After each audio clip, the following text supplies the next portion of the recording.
Yeah, Oh, so man, first of all, yeah, thanks for coming. My pleasure. Glad to have you here. So, yeah, I mean, we have Shadow of Tomb Raider, the last game of the trilogy.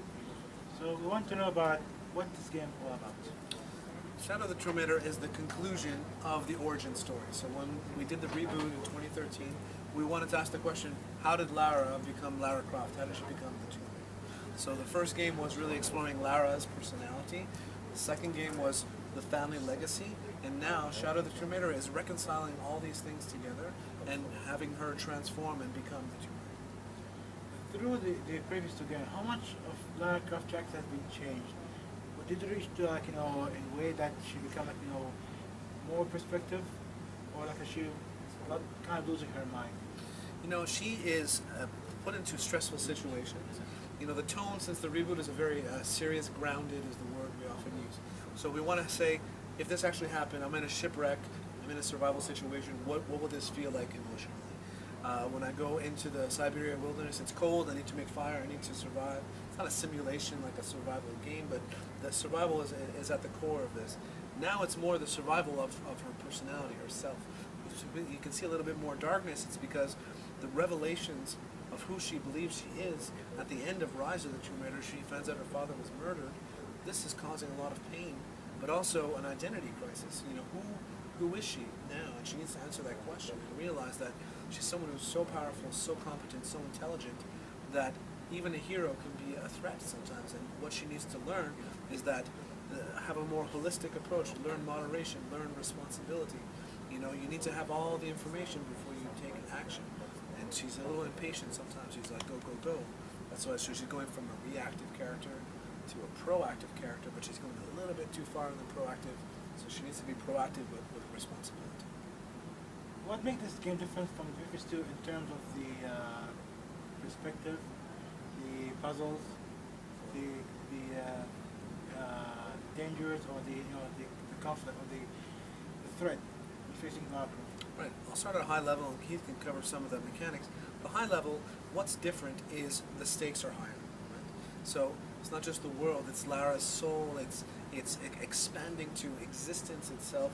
The relic, the artifact that they're after in this game is something that will allow you to change the nature of the world, remake the world any way that you see fit. So that's a tremendous power that she has tempted by. If you see in the demo you play later, she's even starting to be tempted, asking Jonah, if you had that power, what would you do? If you had the power to make the world any way that you want, what would you do? What she needs to realize, though, is that is a very childish view, because there's other people in the world. You need to work with other people, and it's everyone that creates the world that we live in.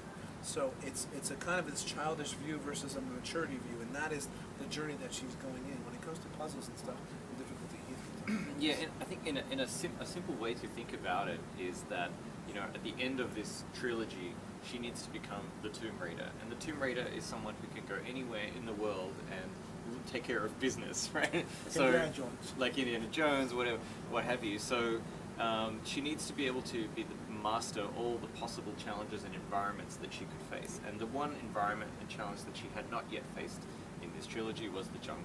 So all of the newness that we bring is to complete her skill set, and it's like all centered around what would it be like to be a Tomb Raider in the jungle.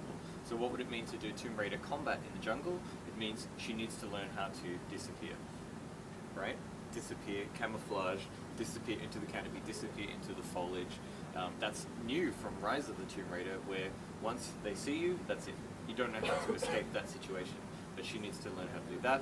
Traversal-wise, she needs to learn how to deal with swimming underwater, develop her lung capacity, exploration of that, survive underwater threats. This is something she's never done before in this trilogy. And also rappelling. So how does she deal with descending down into caves and running along the cave walls? All of this is all new for her. And what's interesting, you said puzzle. So she's done a lot of puzzles in the previous two with physics, but she's never faced a situation where she got to a tomb and it's not just physics, objects and skeletons, there's people there. So in a way, people are the final puzzle for Lara to solve, and she needs to deal with not only just a dead environment, but a living environment, a living history, and maybe people having conversations with people is a type of puzzle that you experience in the game. The most part which just for the region, the organization. How much? What can you tell about the organization of the game?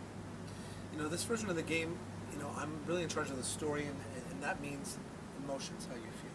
When you have a good voiceover performance, you can convey the emotions, and it makes such a more immersive experience. So I'm very, very happy that we did an Arab version, just so you can get talented actors to go and really convey and immerse you in the story, because it's the most emotional version of the last 3 games that we've made, and we really want people to have a wonderful experience. So I'm very happy with that. My last question is, what do you recommend or the fans in the region to about this game? 2 things. My favorite thing is personally being able to regain stealth. I love stealth games, and being able to do that, I love this. I think for the applicable to everyone is the multiple difficulty settings.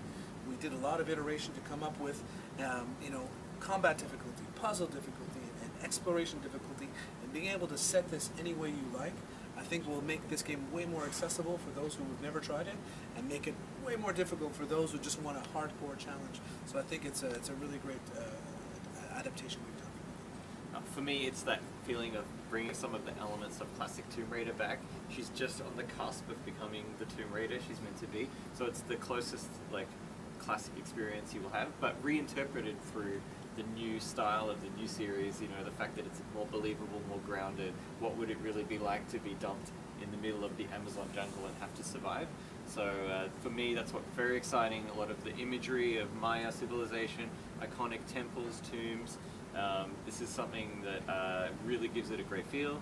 And finally, the combat in the jungle, like Jason said, the stealth feeling, nothing beats that. Feeling like the ultimate predator, like a jaguar stalking your prey, it's amazing.